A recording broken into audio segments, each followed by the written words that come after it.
नमस्कार सभी दोस्तों से। मेरा नाम अवकाश पांडे है। हमारे साथ बैठे हुए हैं राहुल पाल जी। और आज इसके पहले मैं इनके साथ अर्टिगा का वीडियो बनाया था जिस पे आप लोगों ने बहुत सारा प्यार मोहब्बत दिया था।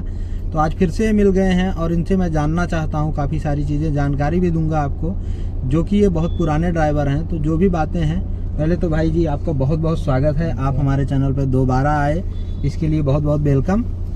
और मैं आपसे जानना चाहता हूँ, आप कितने दिन से इस लाइन में हैं? लमसम मुझे 8 साल 9 साल हो गया, लेकिन मैंने ओला फर्स्ट टाइम चलाया था सन 2011 में। 2011 में? तो 1 साल चलाने के बाद फिर मैंने एसटीडी करने गया, फिर एसटीडी करने के बाद फिर सन 2018 से मैं कंटिन्यू चला रहा हूँ। माने अगर कहा जाए तो आपको 10 साल पहले 15 साल पहले भी अनुभव था इसका, और आज फिर आप 2018 से करते करते मतलब 8-9 साल से अभी आप कंटिन्यू कर रहे हैं इसमें। तो इसके सबसे पहले कौन सी गाड़ी थी जब आप चालू किए थे? उस समय तो वैगनार, हाँ वैगनार थी मेरे पास। वैगनार से चालू किए थे? चालू किया तो मुंबई में चालू किया था मैंने। अच्छा, मुंबई के ड्राइवर हुआ? मुंबई में चालू किया था। अच्छा, सन 2011 से लेके मैंने मतलब 13 महीने के समथिंग वहाँ चलाया था। वैगनार गाड़ी थी। अच्छा अच्छा। उसके बाद फिर सूरत में आना कब से हुआ आपका? मेरा सूरत में आना हुआ सन 2018 में मैं आया था सूरत में। अच्छा, 2018 में? तब से यहाँ पे यही चालू कर दिया डायरेक्ट? अच्छा अच्छा।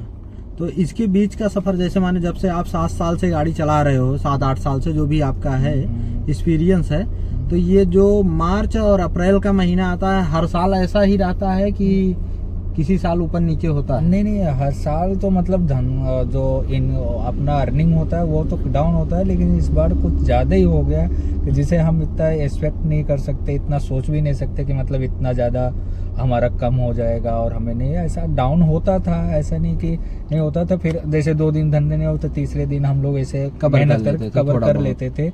और ज़्यादा इतना मतलब हेजिटेशन और परेशानियाँ नहीं होती थी कि हम ये चीज़ ना कर पाएँ।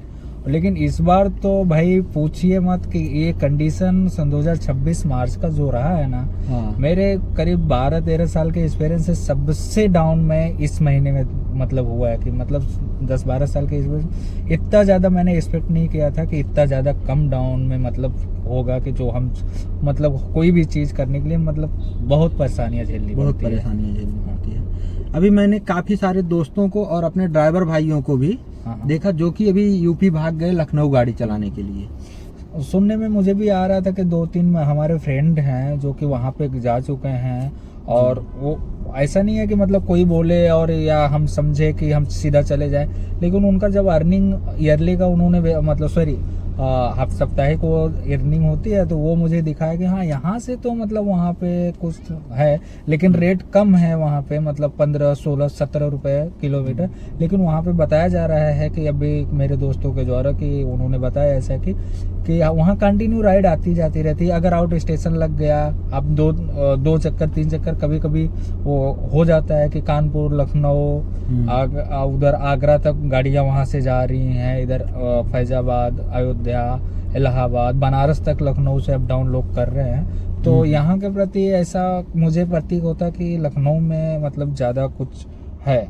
बड़ा कोई भी आए तो उठा लेना।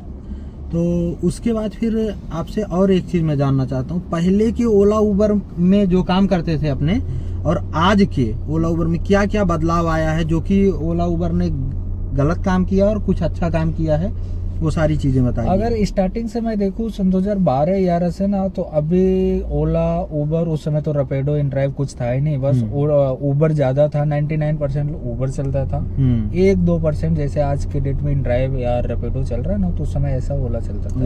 बराबर। लेकिन उस समय से अभी से बेहतर मुझे ना पहले के उसका एप्लीकेशन सही लगता है, उसका अर्निंग सही लगता है, उसका जो भाड़ा आने का और उसके पेमेंट का ना पहले मुझे बेस्ट लगता था। अभी तो इतनी सारी चेंजिंग आ गई है कि पूछिए मत। पहले ऐसा वेटिंग सिस्टम नहीं था, आराम से आप 1-1 मिनट में हम लोग राइड उठाते थे, पढ़ते थे, फिर उठाऊं कि नहीं उठाऊं, 1 मिनट पूरा रिंग आपको बजती थी। ओला का पहले एक सिस्टम था कि जिसको एक बार राइड आ जाती थी कंटिन्यू उसी के पास आती थी, जब तक ड्राइवर नहीं उसको मतलब उसको जब तक तो हटाओ या तो रखो, डिसमिस ना करे। 2019 की बात ये है, 2011-12 में भी था, 18 में भी था। नहीं, जैसे 2019 तक ऐसा था, उसके बाद फिर 20 या 21 से चेंज हो गया था। और दूसरी चीज, पहले ओला की ऑफिस भी थी सूरत में। और सूरत में भी, मतलब हर जगह थी, मुंबई में भी थी, सूरत में थी, अहमदाबाद में थी, उबर की भी थी। कोरोना के बाद से हाँ, तो अभी तो उसके पहले ऐसा होता था कि जब हम 17-18 में ये ओला उबर चलाते थे ना, अगर कोई भी प्रॉब्लम होती तो हम डायरेक्ट टू कस्टमर हमारे पास बैठा है, फिर भी हम कस्टमर केयर से बात कर लेते थे। हाँ, कोई भी प्रॉब्लम, अगर कोई पैसा नहीं देता था तो हमारा कस्टमर केयर से बात 2 होता मिनट था। उनको रोक के हम बात कर सकते और थे। कभी कभी क्या होता था, कस्टमर नहीं भी पैसा देता था तो ओला उबर कंपनी हमको खुद पे करती थी, क्योंकि ऑलरेडी हम करते थे, कंप्लेन करते थे, और कस्टमर से तुरंत राइड कंप्लीट करने के बाद तुरंत कांटेक्ट करना होता था हमें कस्टमर केयर से, तो वो हो जाता था। आज तो सीधा सीधा ओला उबर रैपिडो सारी कंपनियां हाथ खड़ा कर देती हैं कि हमारे ऊपर कोई जवाबदारी नहीं है। अभी तो ऐसा है कि अभी 1 हफ्ते पहले की बात बताऊं मैं, 4-5 दिन हो गए, अभी नॉन एसी आया है। हाँ, नॉन एसी आया उबर में, बराबर। और ओला में भी है नॉन एसी, लेकिन ओला में हम ऑन ऑफ कर सकते हैं कि हम उसको राइड नहीं मारनी है तो हम उसको ऑन कर सकते हैं, ऑफ कर सकते हैं, लेकिन अभी उबर में ऐसा नहीं हुआ है। और मेरे पास भी कैसा हुआ, ओला में ऐसा है कि राइड बजती है, 3 बार भी क्लिक करो तो नहीं आ रही है। आपके सामने देख रहे हो ना ऐसा। तो उसमें क्या है कि मेरे पास बुकिंग आई, उबर में आई नॉन एसी की, मैं गया कस्टमर को, क्योंकि ऑलरेडी नॉन एसी गए तो हमें कस्टमर को बोलने की जरूरत नहीं है, कस्टमर तो जानता है। हमें नॉन एसी की जरूरत नहीं है कि हमें उनको इन्फॉर्मेशन दो कि सर नॉन एसी आप बुक। गया, गाड़ी रिसीव किया, एसी बंद कर दिया। उन्होंने बोला कांच खोलो, मैंने बोला नहीं सर अंदर धूल आएगी, कांच नहीं बंद कर सकता और मैं ओपन नहीं कर सकता। तो बोले कि भैया एसी चलाओ, मैंने बोला सर आपने नॉन एसी किया है। बोले इसमें कहाँ लिखा है, मैंने बोला आप दे। फिर मैंने कस्टमर केयर से बात किया, तो कस्टमर केयर का ऐसा कहना है, अगर कस्टमर बोलता है, बाय द वे, अगर कस्टमर बोलता है तो आपको 1 कॉइन एसी रखना पड़ेगा, रख सकते हो आप। जी। तो इस तरीके से ओला उबर अपना साथ नहीं दे रही है। मतलब अभी जो हमारा 8-9 साल का जो भी एक्सपीरियंस रहा है, उसमें मुझे अभी तक यही महसूस होता है कि उबर, ओला, रैपिडो, इनड्राइव कुछ भी हो, अगर कस्टमर से हमारे कुछ होता है तो वो सीधा हाथ ऊपर कर लेती है, वो ध्यान नहीं देती। वो कस्टमर की बात हमसे ज्यादा इम्पोर्टेंट उन्होंने कस्टमर की बात रखना चाहते हैं। ये चीज गलत है कहीं न कहीं। और यही चीज ना 19-18 में के पहले जो होती थी, हमारी भी सुनी जाती थी और कस्टमर की सुनी जाती थी। जो इलीगल होता था, चाहे कस्टमर हो या चाहे ड्राइवर हो, उसको पैसा रिफंड किया जाता था, उसकी समस्याएं सुनी जाती। लेकिन आज के डेट में ऐसा नहीं है कि अगर हम कितना भी साफ सुथरा उनको कर दे और थोड़ी सी मिस्टेक कर दे, नहीं सर एसी 2 नंबर पे चल रही, मैं 3 नंबर पे नहीं चालू कर सकता, सर मैं ज्यादा टाइम आपको होल्ड नहीं कर सकता। अभी भी कुछ ऐसे कस्टमर हैं कि भैया मुझे यहाँ दुकान पे रोक लो ना 2 मिनट, यहाँ भैया मुझे वो घर मेरा वो आ गया है, मेरी बिल्डिंग वो सामने वाली है, मुझे रुको ना 1 मिनट। नहीं मैम मैं ऐसा नहीं कर दूं। तो वो क्या करते हैं कि हमें छोड़ने के बाद सीधा कंप्लेन करते हैं। और कंपनी हमारी नहीं साथ हुआ। अभी मेरे साथ हुआ एक कस्टमर। आप जाइए पहले राइड कंप्लीट कीजिए, फिर मिलते हैं। बाकी ये वीडियो में मुझे बहुत अच्छा लगा आपसे मिलके, बहुत अच्छी जानकारी मिली, धन्यवाद। हाँ, अभी ये भाई का राइड आ गया है ओला में और राइड करने जा रहे हैं। अपने आगे की बातें कुछ मैं खुद ही बताता हूँ आपको। चलिए मिलते हैं फिर। ये भाई ने जो जानकारी दिया, राहुल भाई ने काफ़ी अच्छा जानकारी दिया हम लोगों को। अभी के टाइम पे बहुत सारे चेंजेस आ गए हैं ऐप में, जो कि हमने आपको बताया कि क्या क्या चेंजेस आए हैं। अभी ऑफिस नहीं है और इत्यादि तरीके की समस्याएं हैं, उसको हम दूसरी वीडियो में भी बताएंगे, इनसे मिल करके ही बताएंगे।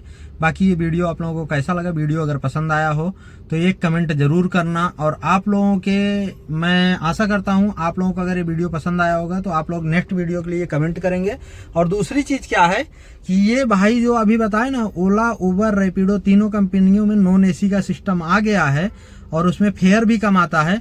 पर अगर कस्टमर केयर में फ़ोन करो तो कस्टमर केयर क्या बोलता है कि अगर कस्टमर डिमांड करता है तो एसी चालू रखनी होगी। तो ये कहीं ना कहीं गलत है, इससे मैं असंतुष्ट हूँ और हमारे सब्सक्राइबर भाई असंतुष्ट हैं। बाकी आप लोगों का क्या राय है, आप लोग कमेंट करके जरूर बताएं। मिलते हैं किसी नेक्स्ट वीडियो में किसी नेक्स्ट टॉपिक के साथ। तब तक के लिए जय हिंद, जय भारत, वंदे मातरम सभी दोस्तों से। राधे राधे।